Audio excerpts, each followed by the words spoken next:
This week, Governor Kathy Hochul sent a letter to Con Edison calling on the utility company to stop their proposed rate hike. The move comes at a time when there is also a renewed push for the New York Heat Act at the Capitol.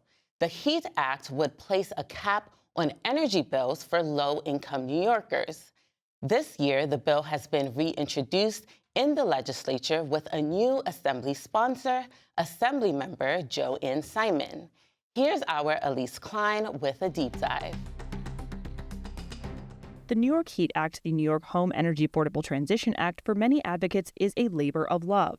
For several years, environmentalists traveled to the Capitol to lobby for legislation that would essentially end ratepayer subsidies to build out more gas lines and curb utility costs. For some advocates, this legislation would mean less financial stress. David Alexis lives in Brooklyn with his wife and two daughters, where he says he often has to choose between paying energy bills and paying rent or health insurance bills. It just gets to be too much alike. And it just puts another level of burden on our family. Alexis says they are several months behind on their energy bills. He doesn't just worry about their financial well-being, but their physical well-being as well. He says both of his daughters have asthma and his wife has sickle cell anemia. Making sure that the heat is on, especially in the winter, is crucial because not having that extra heat can cause anyone to go into the hospital, whether through a asthma attack or a sickle cell crisis. Alexis says hospital visits then add to their debt stress and emphasizes this stress is something many New York families feel. Utilities bills are too damn high, and they continue to get higher every single month. Like we're seeing the prices continue to go up, and it's unbearable. And unless we do something about it, this is going to continue to happen. Liz Moran, an advocate with Earth Justice, says the New York Heat Act has a strong swell of support. It makes sense. Utility bills year after year keep rising for New Yorkers. And it's not like service has changed. They're relying on the same gas system. The New York Heat Act would help address affordability by capping utility costs for low to moderate income customers at no more than 6% of their household incomes. It would also end what is known as the 100-foot rule, a cross-subsidy that allows new residential ratepayers to avoid paying for the cost of a new gas line if they live within 100 feet of an existing one. The problem is that for all other ratepayers, prices are higher. Moran estimates this rule costs ratepayers altogether millions of dollars. By eliminating that subsidy, that's going to put money back in people's wallets. The legislation would also help the state transition away from gas systems by requiring the Public Service Commission to develop a plan to do so. Moran says this transition, in addition to the affordability aspects of the bill, will save New Yorkers over $100 per month on average. Gas is very expensive. The infrastructure associated with gas pipelines, very expensive. And it's actually those costs that are making people's bills go up. Moran adds the New York Heat Act will allow the state to plan better and give people options that may be cheaper for them when they're available. Some environmental experts say it's also crucial for the state to move away from gas heating because of climate change. Robert Howarth, a professor of ecology and environmental biology at Cornell, says it's imperative to transition from fossil fuel heating to sustainable forms of energy, not just for the environment, but also for public health. The scientific community of the world is near unanimous in saying we need to move away from fossil fuels to a decarbonized energy future, and we need to do so quite quickly. Howard says New York has one of the largest economies in the world, and being able to successfully implement sustainable energy here could inspire other states to do so as well. New York can set an example, demonstrate that it can be done in a cost-effective way that's good for consumers, good for our citizens, and in so doing, lead the way for the rest of the world. The legislation has strong support among Democrats, many of whom are equally concerned about climate change impact. State Senator Patricia Fahey, a Democrat representing parts of the Capital Region, says at a time with another Trump administration in charge, the state needs to be a leader. We have to show leadership in New York despite the backwards-looking approach that the Trump administration is taking now. So I'm hoping that even if we start on pieces of this, we can break this down to really make sure we are addressing some of the most immediate needs, because the cost of doing nothing is in the tens of billions every year with these weather-related disasters. He says part of the bill, an important part, is the 100-foot rule, which would stop building out more gas infrastructure. Let's stop perpetuating the problem. Let's address this 100-foot rule so that we're not automatically doing gas hookups. And let's invest in the future in meaning solar, wind, and other related alternative fuels. Other Democrats agree the 100-foot rule, which is part of the state's obligation to serve law, requiring utilities be provided to customers living within 100 feet of an existing line, is a crucial part of the bill. Assemblymember Anna Kellis, a Democrat representing parts of Tompkins and Cortland counties, says as lawmakers consider this bill again this session, they will have to protect this piece of it. This is saying we have to expand what type of power is delivered. So instead, this says you have an obligation to serve power. It just doesn't need to be gas. That needs to stay. And I think that that's really important because sometimes you have situations where it might be that all electric is what is cost effective for that house. While the legislation has significant support, it also has quite a bit of pushback. Republicans expressed concerns about affordability and the state's ability to handle a transition to sustainable heat systems. Assemblymember Ed Raw, a Republican representing Nassau County and a ranking member of the Ways and Means Committee, says the Republican conference has tremendous concerns.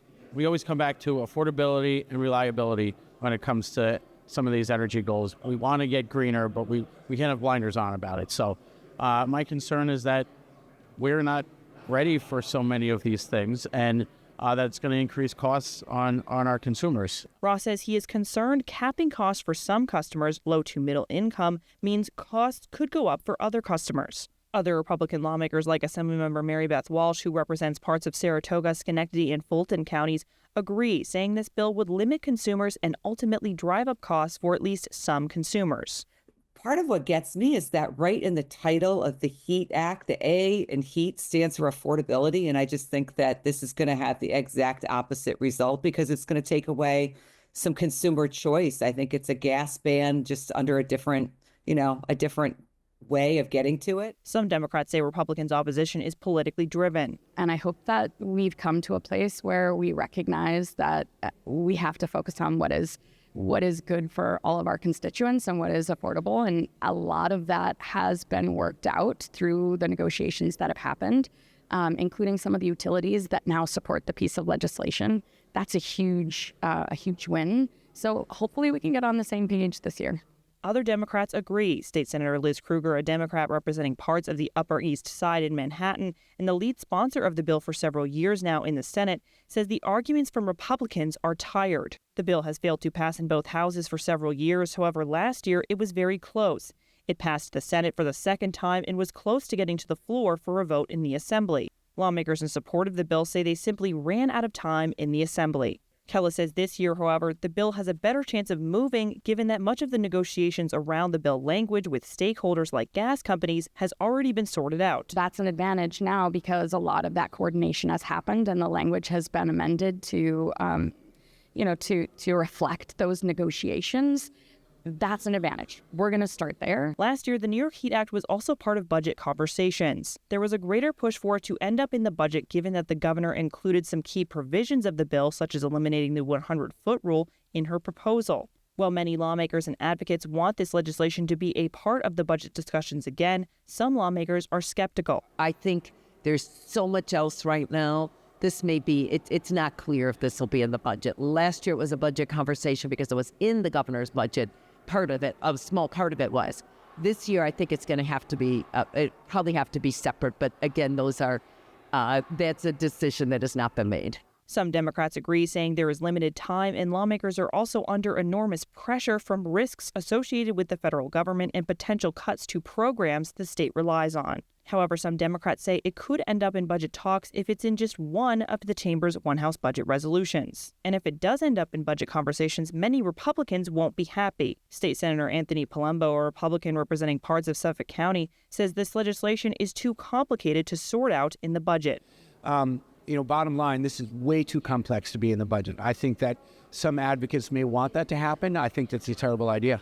Other Republicans agree. State Senator George Borrello, a Republican representing parts of the Finger Lakes who has voted against this bill previously, says he is against policy in the budget. If you need any proof this is a bad bill, they're trying to force it into the budget bill so that they can suppress discussion. and debate. This is what they do with all the bad legislation that they pass that they know the majority of New Yorkers are opposed to. Some Democrats disagree. Assemblymember Joanne Simon, a Democrat representing parts of Brooklyn and the new Assembly bill sponsor, argues the budget itself is complex. Number one, the budget has never been known for being a paragon of clarity, right? I mean, it's always a complicated budget language in many respects. The other thing is that the revisions make it much more clear. So where people may have had questions before, it's much clearer in the bill what would actually happen. Simon also stresses this bill has a great deal of support. And it's very popular. I mean, this is one of those bills that enjoys a great deal of popularity around the state.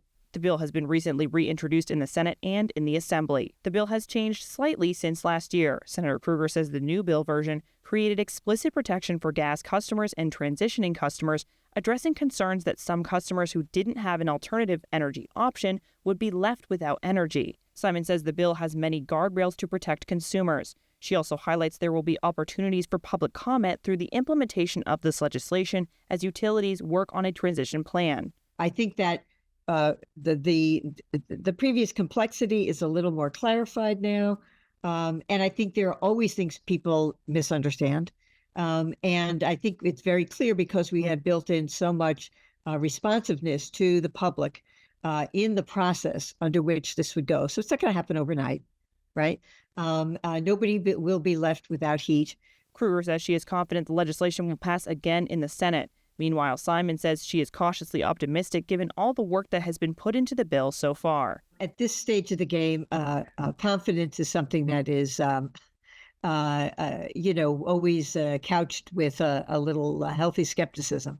I'm sure there will be questions that we need to answer. There will be some other maybe noodling with the bill in some respect, but I feel very positive about the changes that have been made thus far with the bill that answer a lot of those concerns.